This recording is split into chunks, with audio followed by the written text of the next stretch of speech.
This was supposed to be the happiest day of my life, a moment I'd held onto in my dreams for so long. I could almost see the tiny fingers gripping mine, hear that first cry filling the quiet of this hospital room. Lying here in this white bed, with the soft hum of monitors and the sterile smell of antiseptic, my heart was a confusing mix of excitement and fear. I thought of the nights Tom and I spent imagining baby names, folding tiny clothes with hope in our hearts. But now, every time I looked at my phone, the cold light of the screen just showed me silence. I kept telling myself he'd be here soon, that he wouldn't miss this for anything. But deep down, a small, stubborn crack of doubt was starting to spread. Every nurse who walked in had the same bright smile, telling me everything was going perfectly and that I was stronger than I thought. I tried to believe them, gripping the sheets so hard my knuckles ached. Each contraction rolled over me like a wave, a reminder that life was about to change in ways I couldn't even imagine. But it wasn't just the baby I was waiting for. It was Tom's voice, his hand in mine, the comfort of knowing he was here with me. I clutched my phone like it was a lifeline, scrolling through old pictures of us, each one whispering a promise that felt more distant with every second of quiet. I called him again, my fingers trembling as I watched the screen ring and ring. This wasn't like Tom. He was always so dependable, always there for me when I needed him. I wondered if maybe he'd lost his phone, if traffic was a nightmare, if he'd be running in any minute now, apologizing with that crooked smile of his. But the room stayed so quiet, just the soft beeps and the ticking clock, and each unanswered call felt like a heavy stone pressing down on my chest. I kept staring at the door, hoping every second that he'd walk through it, that I'd see his familiar face and feel his reassuring hand in mine. But all I saw were strangers in scrubs, bustling around with warm smiles that felt so distant from the cold fear creeping into my bones. I tried to focus on the rhythmic sound of my breath, to drown out the questions in my head that only got louder with every passing moment. Where was he? Why wasn't he here? My mind raced with possibilities, each one worse than the last, but I clung to the thought that he was coming. He had to be.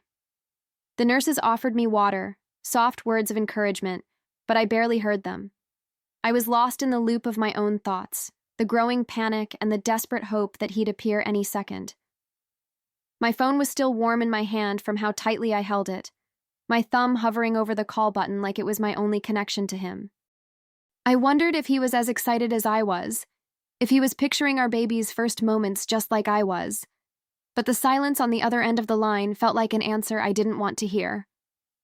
A wave of pain gripped me, and I let out a low cry, tears prickling at the corners of my eyes. I was terrified, but I couldn't show it.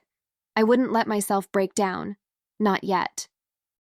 I focused on the promise I'd made to myself, that I'd be strong, that I'd welcome our baby with every bit of love I had in me. And so, with each breath, I pushed the fear aside and let that hope flicker in my heart, even as the unanswered calls felt like tiny knives in my chest. I tried to remember the little things that used to calm me, the way Tom would kiss my forehead when I was worried, how he'd hold my hand and tell me everything would be okay. I clung to those memories like a lifeline, even though each one was starting to feel more like a cruel reminder of what was missing. My heart was racing, but I forced myself to take slow, steady breaths, to keep going for the life growing inside me. Because even if he wasn't here, this baby was. And that was enough to keep me going. The hours stretched out in that sterile room, every second feeling like an eternity. I closed my eyes and tried to focus on the little kicks I felt, the tiny life that was counting on me. The nurses moved around me with gentle hands and quiet voices, but my mind was somewhere else, lost in the silence that grew louder with every missed call. I told myself that maybe he was stuck somewhere, that maybe he was doing everything he could to get to me. But with each new ring that went to voicemail, it became harder to believe. I watched the door like it was the answer to every prayer I'd ever whispered in the dark. Each time it creaked open, my heart leapt with hope, only to sink when it was just another nurse or a visitor for someone else. My hands shook as I put the phone down beside me, the weight of it a heavy presence that wouldn't let me forget. And in that moment, I realized that every ring of the phone was an echo of the silence he gave me, a silence that was louder than any cry I could ever make. The nurses kept telling me to focus on my breathing, to stay calm and let my body do the work it had been preparing for all these months. I nodded, tried to listen, but my mind was elsewhere. I couldn't stop staring at my phone, the screen lighting up with each call I made, the endless ringing that felt like a question I couldn't answer. My heart was thumping in my chest, each beat a dull ache that spread through every inch of me. I told myself that he would be here, that he wouldn't miss this for anything. But even as I whispered those words to myself, they sounded hollow. My friends sent messages, their bright words of encouragement pinging in between the silent calls. "He's probably just stuck in traffic," one said. "Don't worry, Jane. He'll show up," another promised. I tried to believe them, to let their optimism be enough to drown out the fear in my gut. But every time the door stayed closed, every time the phone just rang and rang, a little bit of my hope cracked. I could feel it, splintering beneath the weight of my doubts, each fracture sharper than the last. The pain of the contractions was nothing compared to the pain in my chest. I let out a shaky breath, clinging to the thought of the baby I was about to meet, the tiny heartbeat I'd heard so many times on the monitor, the life that had become my whole world. I pressed a hand to my belly, feeling the movements beneath my skin, and whispered promises that I would never let my little one down. Even if Tom wasn't there, even if he had chosen something else over us, I wouldn't break. I couldn't. Every time my phone lit up, I felt a flicker of hope that maybe, just maybe, it would be his name on the screen. But it never was. I kept calling anyway, my voice trembling as I left message after message. "Please, Tom," I whispered into the phone. "I need you here." My words felt small and desperate, but I didn't care. I was holding on to any shred of comfort I could find in that cold, bright room. My heart kept telling me he would come, that he wouldn't let me go through this alone. But my gut was saying something else entirely. The hours dragged by, each one heavier than the last. I watched the sun move across the sky through the narrow hospital window, the light shifting from bright to dull as the day wore on. The nurses tried to distract me, their soft voices weaving stories of strength and hope, but my mind was stuck in a loop. Where was he? What could possibly be more important than this moment? The thought of him with someone else, laughing or talking like everything was fine, made me feel like I was suffocating. A wave of pain washed over me, and I gritted my teeth, trying not to cry out. I pressed my hand to my belly again, feeling the baby shift, and I told myself that this was what mattered. I was bringing this new life into the world, and I wouldn't let anyone else's choices take away from that. Even if Tom wasn't there to see it, even if he had turned away from the family we dreamed of, I was still here, and I was going to fight for both of us. The nurses tried to soothe me, their gentle voices telling me to focus on the baby, to let the rest of the world fade away. I wanted to listen to them, to find some peace in their kindness, but every time I closed my eyes, I saw Tom's face, or at least, the face of the man I thought I knew. I wondered if he was thinking of me at all, if he was even aware of the life I was fighting to bring into this world. It hurt to imagine that he wasn't, that he'd already chosen to leave me alone in this room full of strangers and bright lights. With each contraction, I tried to hold on to the one thing I knew was real, the tiny, persistent heartbeat of my baby. That sound was everything. It reminded me that no matter what Tom was doing, no matter how far away he felt, I wasn't truly alone. I had someone who needed me. Someone who would grow up knowing that I had given everything to bring them into this world. And in those moments, that was enough to keep me going. I kept calling, even though I knew the truth in my gut. He wasn't going to answer, and he wasn't going to come. But I called anyway, holding on to the last threads of hope like a prayer. Each ring was a small, defiant act, a way of saying I wasn't giving up on us, even if he already had. And as the hours turned into a blur of pain and waiting, I promised myself that no matter how this ended, I would never stop fighting for the little life I was about to meet. It was days later, when the hospital's harsh white lights had become a distant memory, that I finally learned the truth. A friend came to me, her voice hesitant, as if she wasn't sure I was ready to hear it. She told me she'd seen Tom's car parked in front of another woman's house that day. The day I'd fought so hard to bring our baby into the world. My breath caught in my throat, a cold shiver running down my spine. That woman had always been just a friend, or so he'd told me. But now those words felt like a slap in the face, a betrayal that cut deeper than any pain I'd felt in that hospital room. I didn't cry right away. I sat there in silence, the weight of it all settling over me like a thick, heavy blanket. My mind felt like it was spinning, grasping for something to hold on to. Some explanation, some way to make it all make sense. But there was no sense to be found, just a hollow ache in my chest and the quiet realization that while I was fighting to bring new life into the world, he was busy giving himself to someone else. I pressed my lips together and took a deep breath, feeling the sting of betrayal rise up in my throat. As I held my baby close to my chest, I felt a surge of something fierce and protective. My tears wouldn't fall for Tom. Not today. I wouldn't waste them on a man who had chosen to walk away when I needed him most. Instead, I let that hurt turn into a promise, a vow that my little one would never feel the kind of emptiness I felt in that moment. I knew, deep in my bones, that I had given birth to my greatest love and lost my biggest mistake. The more I thought about it, the clearer it became. This wasn't a sudden choice he'd made in the heat of the moment. It was something he'd been planning, a quiet betrayal that had been building while I poured every ounce of love I had into our family. I remembered the late nights he'd come home with excuses that never quite added up, the sudden changes in his smile when he thought I wasn't looking. And in that hospital room, with each unanswered call, I'd felt it in my gut even before I knew the truth. It was like a shadow that had been following me all along. I tried to imagine what he'd been doing while I was breathing through each contraction, clutching my phone like it was the only thing tying me to him. Was he laughing with her, sharing secrets meant only for us? My mind painted pictures I didn't want to see, but they wouldn't go away. I felt a pang of anger that burned hotter than the fear that had filled those hours. He wasn't the man I'd built my dreams around. He was just someone who'd chosen to disappear when I needed him most. Holding my baby against my heart, I realized that everything I needed was right here in my arms.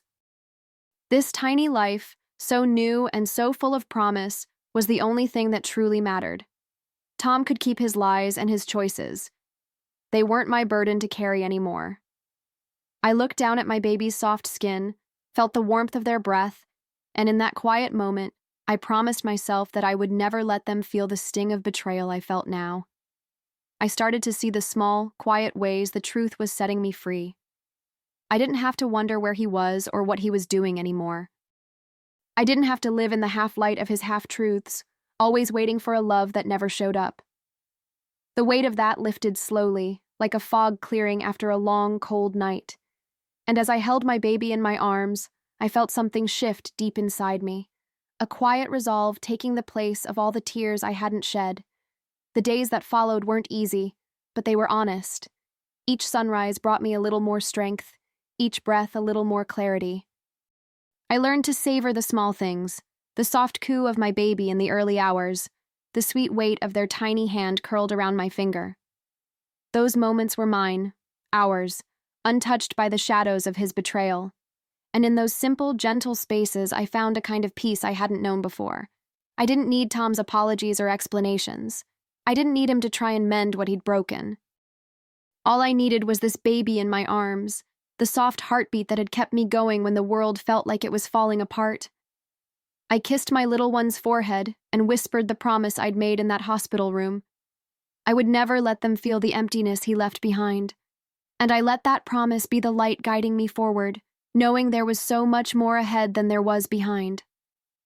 When I finally brought the baby home, the air in our house felt different. It was quieter somehow, as if it was holding its breath, waiting for what would come next. I didn't rush to fill the silence. I wanted to feel it, to let it settle around me like a new kind of armor. Tom tried to act like nothing had happened, his eyes darting away from mine when he walked through the door. But I'd spent enough nights wondering what he was thinking. I wasn't going to wonder anymore. He tried to talk to me, to offer excuses that sounded like echoes of the lies he'd already told. But I didn't want to hear them. I didn't want to waste another moment on words that would never change the truth. I looked at him calmly, my baby's soft breath warming my chest, and told him it was time to leave. No tears, no shouting, just the quiet finality of a decision I'd made in the stillness of those long nights alone. He looked stunned, as if he'd thought I would fight for something that had already slipped through my fingers. But I didn't need to fight for him. Not anymore.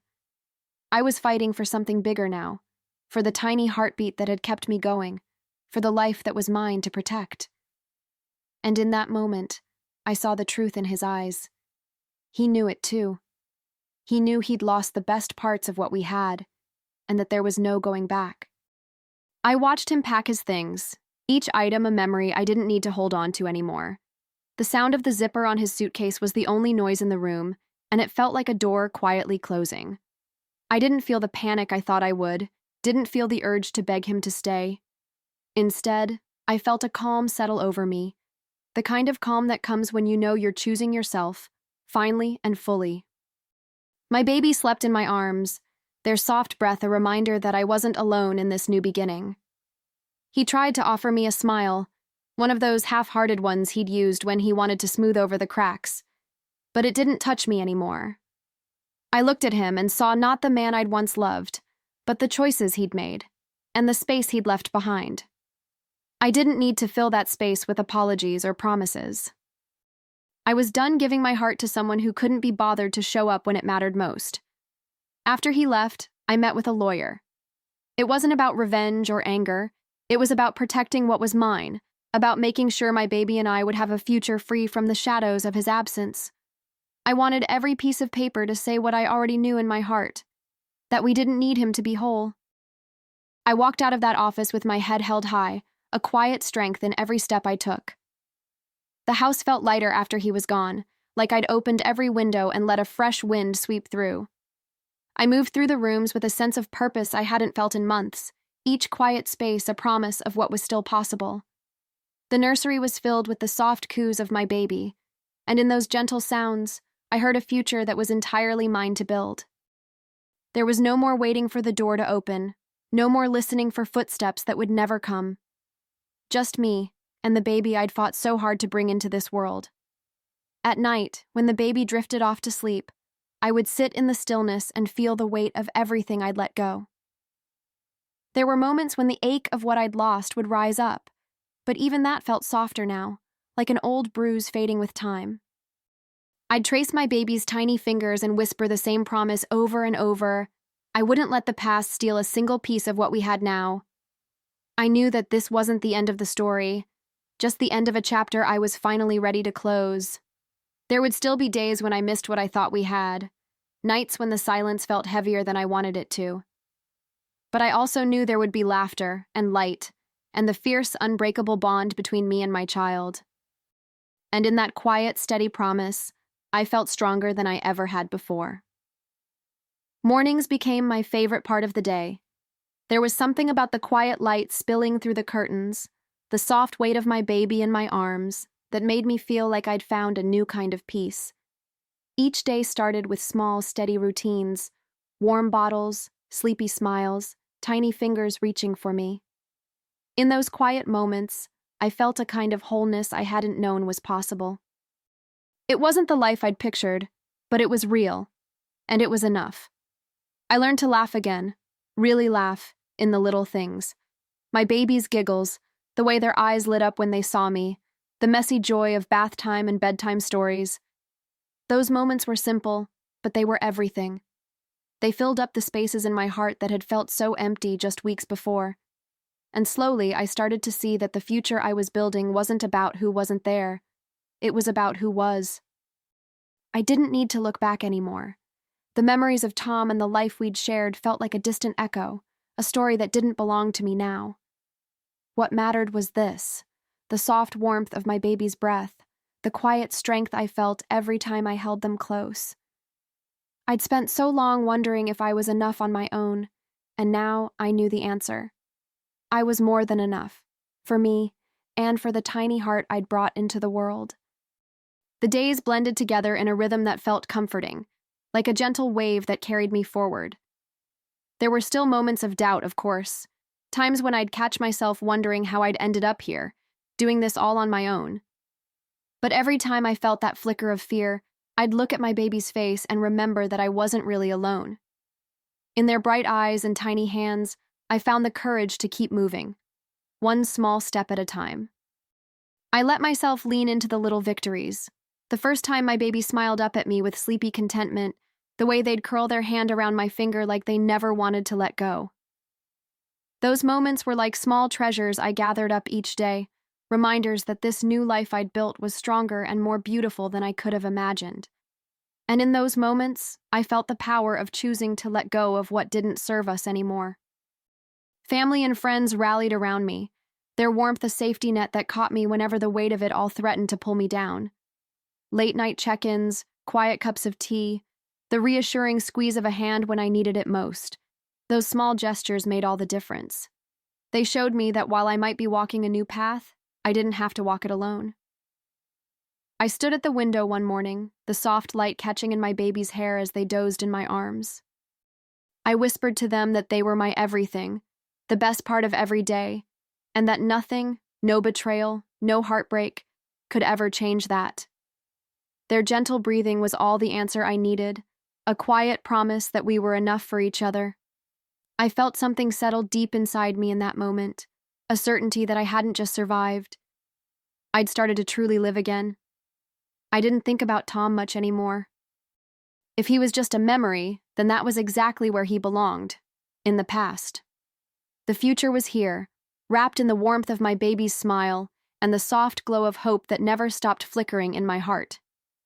Each day was a chance to build something new, something that was ours alone. And I found a quiet joy in that, a peace that came from knowing I'd chosen the life that was right for me. In those quiet mornings, with my baby's head resting on my shoulder and the world outside just waking up, I realized I'd given birth to so much more than a child. I'd given birth to a new version of myself, one who was brave and tender, strong and hopeful. And as I rocked my baby and whispered promises of forever, I knew that we were both exactly where we were meant to be.